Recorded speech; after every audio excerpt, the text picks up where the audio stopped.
Okay, this is video number 2 of the executive branch lesson. So let's continue talking about the president's cabinet.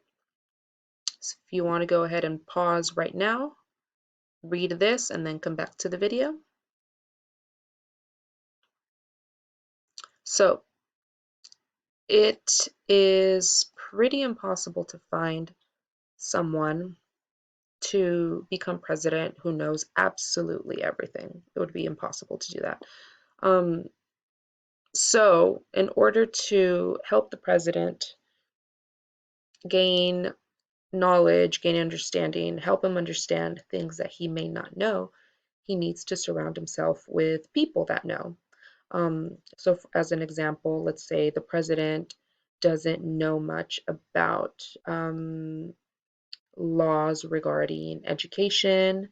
He might want to bring someone in who has a lot of experience in education, someone who maybe has been a teacher, principal, has worked their way up through the system of schools, who has written laws that help schools, things like that. So he wants to depend on people who know what they're talking about in order to help him make good decisions about all of those sorts of things. So all of these people that he has advising him, we call the cabinet members. The president has a special group of advisors called the cabinet. So the word advisors here means someone that advises, that provides advice for the president. Their main responsibility is to advise the president on important decisions. They each have separate departments, and down here they list a few of them. Secretary of Labor, Secretary of Transportation, Secretary of Defense, Secretary of State. So all of these different departments within the executive branch have their own person that leads them. So at the very, very top, we have the president, and then further down, we have the different departments: Department of Agriculture, Defense, Education, State. All of these different departments have their own person who is in charge, and the president is in charge of all of them. They serve to help the president make decisions about whatever it is that their department specializes in. So just to show you, I'm going to go here. So this is from the official White House website. So this is a list of all of the people, not all of the people, all of the main people that are in President Trump's cabinet. So Secretary of Agriculture, Attorney General Barr, the heads of different departments. With this administration, there has been a lot of change, but I am coming to the White House official website, so I would assume that all of these are the current secretary. Yeah, okay. I would assume that all of these are the people that are currently in charge of their departments. It's hard to keep track sometimes. Okay, let's come back to our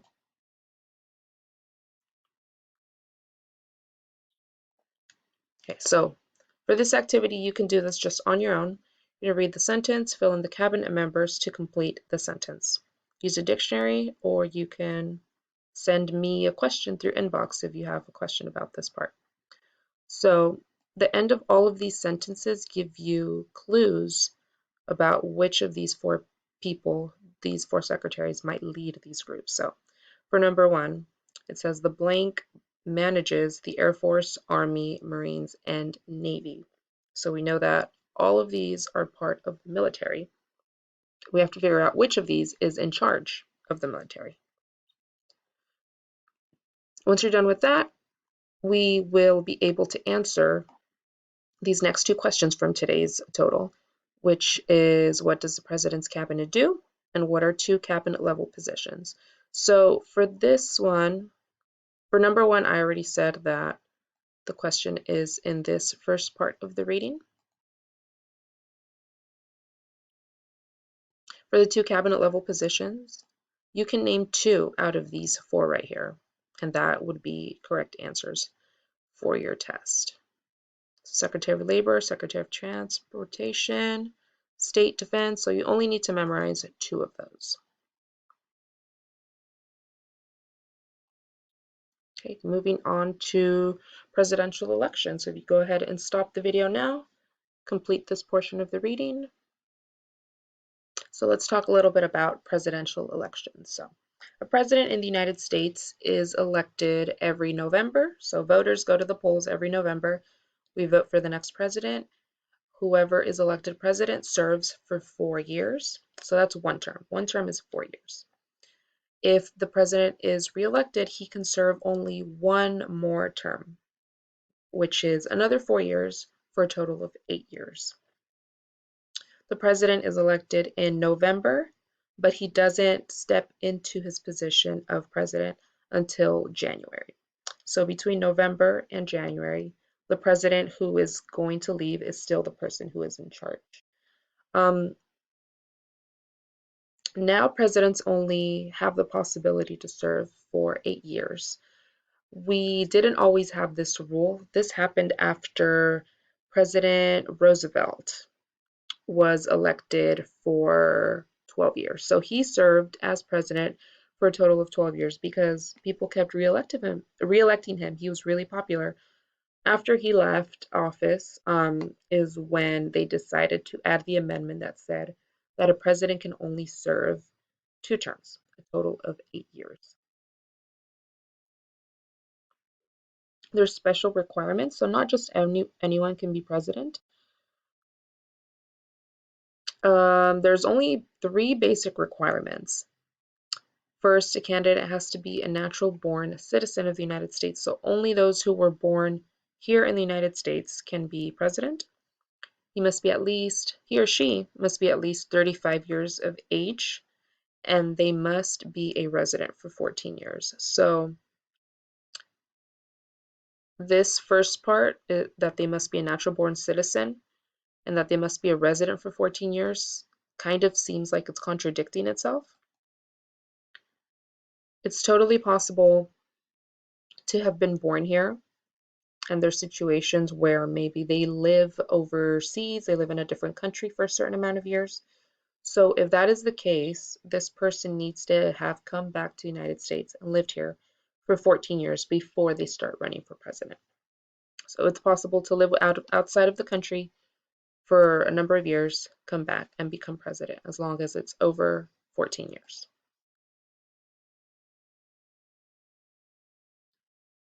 So with that part, we can answer these next 2 questions. And in the discussion area that's going to go with this lesson is going to be these questions right here. So why do you think the president cannot serve more than 2 terms? Do you agree or do you disagree? And what do you think about the requirements for being for presidential candidates? So do you think that presidents should be allowed to be president for longer than 2 terms? Why or why not? Do you think it should be less, maybe?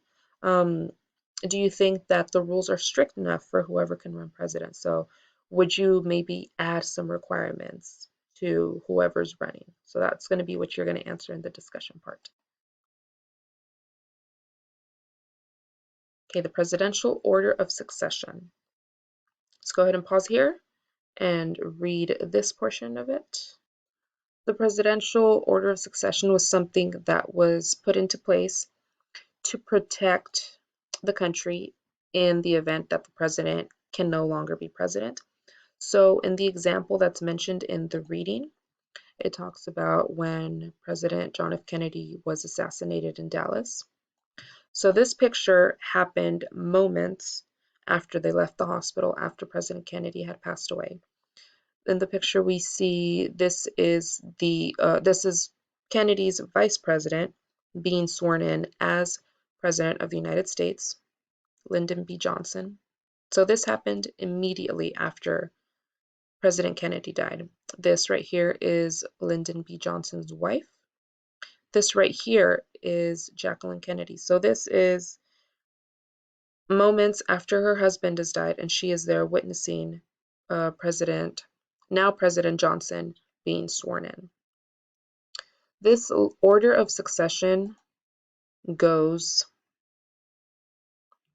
I'm not sure if this is as long as it goes, but we have at least 18 people on this list. So if the president can't be president anymore, then the person that steps in is the vice president. So in this case, we're talking about Mike Pence. If President Trump is unable to become president, unable to keep being president, Mike Pence would step in. If the vice president can't step in, the Speaker of the House becomes the president. In this case, that would be Nancy Pelosi.